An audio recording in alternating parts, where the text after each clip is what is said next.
Respire un instant, ralentis, laisse ton corps se déposer.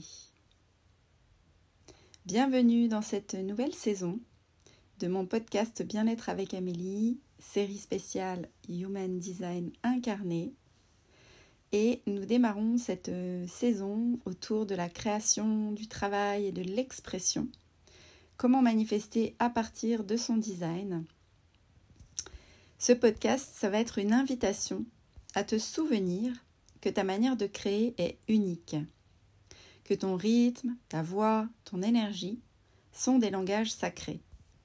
Ici, on parle de création vivante, de travail conscient, de contribution reliée à ton être plutôt qu'à la performance. Je t'accompagne à redécouvrir ton design humain comme une carte intérieure, non pas pour te définir, mais pour te libérer, pour que tu puisses créer depuis ton feu, ton ventre, ton souffle. Merci d'être là, dans cet espace d'écoute et de résonance, avec la joie du cœur à honorer chaque reflet.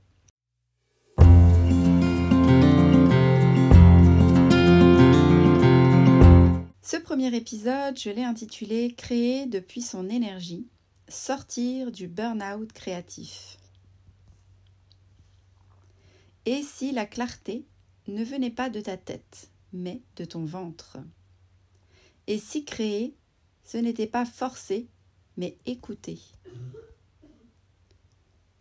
On a souvent appris à créer depuis la tête, à planifier, structurer, produire, à suivre des stratégies, des calendriers, des objectifs. Mais dans cette façon de faire, beaucoup finissent par s'épuiser, par perdre la joie, la saveur, le jeu, le feu créatif. C'est ce que j'appelle le burn-out créatif.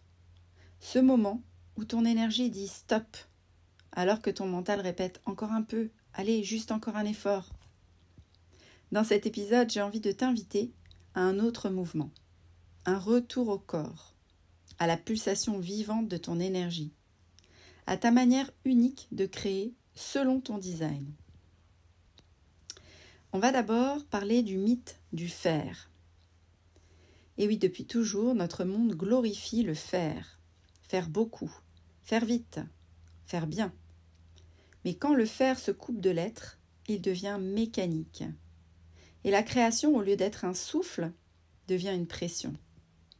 Peut-être que tu l'as senti toi aussi, ce moment où ton inspiration se tarit, où tu n'arrives plus à créer, même si tu devrais. Où chaque idée devient lourde, confuse, forcée. Et si ce n'était pas un manque de motivation, mais plutôt un appel de ton énergie à un autre rythme. Créer, ce n'est pas produire. Créer, c'est répondre à la vie, depuis là où ton énergie te guide naturellement. Alors, voilà, comment créer selon son type énergétique? Chaque design a sa manière d'entrer dans le mouvement créatif. Quand tu l'honores, la création devient fluide, comme une respiration naturelle. Par exemple, les générateurs et les manifesteurs générateurs créent en réponse. Le feu naît quand la vie leur propose quelque chose et que le ventre répond « oui » ou « non, pas maintenant ». Leur corps sait avant leur tête. Et c'est ce feu sacral, ce oui vibrant, qui nourrit leur création juste. Les projecteurs, eux, sont faits pour être reconnus, pour sentir quand leur lumière est invitée. Créer sans invitation, c'est comme parler dans le vide. Mais quand l'énergie vient à eux, leur regard devient précis et leur vision est claire. Les manifesteurs, eux, initient. Leur élan créatif surgit de l'intérieur soudainement. Ils sentent l'appel, la pulsion, la clarté d'un mouvement à lancer. Et quand ils l'autorisent, sans chercher la permission, ils ouvrent la voie pour les autres. Et puis, il y a les réflecteurs, les tisseurs du rythme lunaire. Leur création se déploie dans le temps, au gré des cycles, des reflets, des espaces. Ils manifestent quand l'environnement est juste, quand leur corps se sent clair, détendu, accordé. Et là, je peux vous faire une petite parenthèse témoignage vivant, vibrant, puisque je suis réflecteur, donc voilà, je peux vous faire un partage. Et effectivement, je me suis rendu compte au fil des années que ça ne servait à rien d'essayer de fonctionner comme un générateur et de produire pour que mon entreprise fonctionne mieux. Je m'épuisais et en fait, plus je faisais et moins ça marchait. Et en fait, là où j'ai vraiment pris conscience de comment fonctionnait mon énergie et que j'ai commencé à écouter, à me réaligner petit à petit à cette énergie, qui est complètement contre-intuitive, puisque là où les gens pensent que c'est en faisant plus qu'on gagne plus, en tant que réflecteur, il fallait que je fasse beaucoup moins, que je me crée des espaces, des moments d'aération, de repos, de repli sur moi, pour que ça fonctionne mieux. Donc voilà, j'aurais pu courir longtemps comme ça. Et effectivement, à l'heure d'aujourd'hui, chaque fois que je prends des temps de repos, ou bien des temps aussi où je réharmonise mon environnement autour de moi, l'endroit où je travaille, ma maison, c'est à chaque fois dans ces moments-là que mon activité monte en flèche. Et de même dans ma façon de communiquer également. Si je communique depuis un espace où je transmets de manière descendante les informations comme un professeur le ferait avec des enseignements comme ça un peu théoriques, ça fait flop direct, mes posts prennent pas du tout d'ampleur, ça marche pas du tout. Là où je parle depuis mon espace en lien avec le côté témoin, c'est-à-dire je partage ma vie, je partage mes prises de conscience de manière très simple et puis surtout en lien avec ce qui me traverse dans le moment, dans la journée, ça me vient, je fais un post spontané. C'est tout à fait en lien avec le reflet des espaces, des énergies du moment. Et bien là, c'est là que mes posts s'envolent et font plus de 1000 vues en une journée. Donc voilà, c'est intéressant de constater ce qui convient à notre énergie et ce qui ne convient pas. Donc si on résume, le générateur, lui, il va danser avec la vie. Le projecteur, il va éclairer. Le manifesteur va impulser. Et le réflecteur, lui, va révéler. Et chacun, à sa manière, contribue à l'harmonie du vivant. Si on regarde maintenant, toujours dans la même idée d'être dirigé plus par notre énergie que par notre mental, comment fonctionner avec notre autorité intérieure comme une boussole ? Eh bien, si la vie nous amenait à concevoir finalement que la vraie clarté ne vient pas de la tête, et si ta manière de créer dépendait simplement de l'endroit d'où tu décides de créer.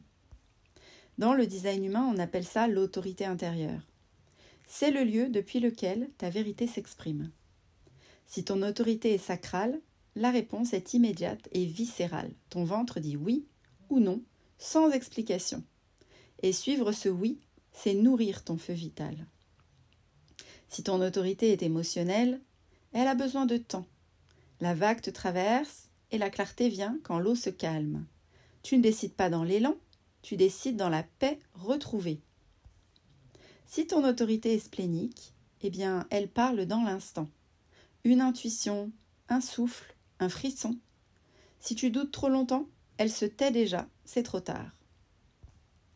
Et si ton autorité passe par ton cœur qui te guide, quand tu ressens la motivation pure, le « je veux vraiment ça », c'est là que tu sais que tu peux aller mettre ton énergie.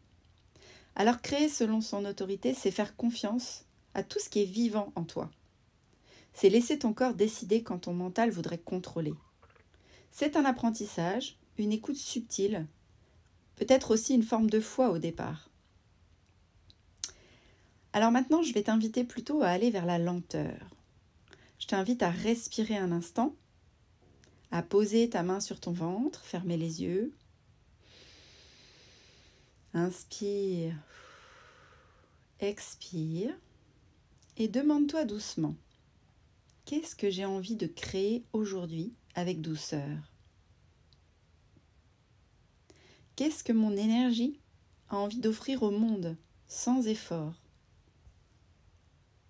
Il n'y a rien à forcer, juste à sentir ce qui veut naître à travers toi et lui offrir le bon espace, le bon rythme, la bonne écoute. Créer depuis ton énergie, c'est te souvenir que tu n'as rien à prouver. Tu es déjà la source, tu es déjà le canal. Tu es déjà la création. Je te remercie d'avoir pris ce moment pour écouter, ressentir, respirer avec moi. Dans le prochain épisode, on parlera de travailler selon ton design pour libérer le rapport au temps, à la productivité et à la contribution. Avec la joie du cœur, à honorer chaque reflet.